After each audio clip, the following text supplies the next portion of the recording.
Diaper rash is a common problem in infants, and baking soda bath is an effective home remedy for it. Main cause of the rash is the presence of moisture from urine and stool in the dirty diaper that continues to be wrapped around the baby's bottom. Other causes include food allergies, digestive problems, or sensitivity to the diaper. Whatever is the cause of the diaper rash, baking soda helps. Treating the rashes as soon as they appear is important to prevent your child suffering from the irritation and pain of the rashes.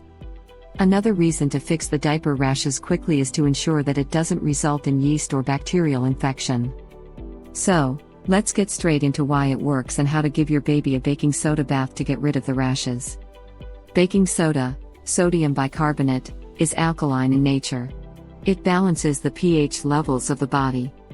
The acidic environment created by the urine and stool of the baby is effectively neutralized by baking soda. Baking soda also prevents the growth of bacteria or yeast on the baby's bottom due to its antibacterial and antimicrobial properties. It is also anti-inflammatory, so it reduces the pain, irritation, and inflammation caused by the rash.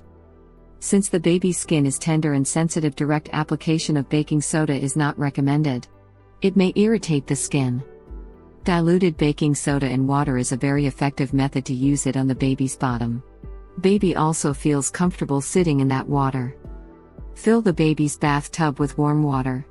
Add 2 tablespoons of baking soda powder and mix well. Don't use more than 2 tablespoons of baking soda, as more can cause irritation. Another reason to use baking soda in limits is that it can be absorbed into the body through the skin in a process called alkalosis. Let your baby sit in the warm baking soda water bath for about 10 minutes. Take the baby out from the tub and wash the bottom with warm water and pat it dry with a towel. Don't use any soap, just plain warm water is enough. Do it 3 times daily. Consult a pediatrician if diaper rashes are not healed with baking soda or other home remedies. If you enjoyed the video, then give it a thumbs up and share with your friends. Subscribe to the channel to watch more videos.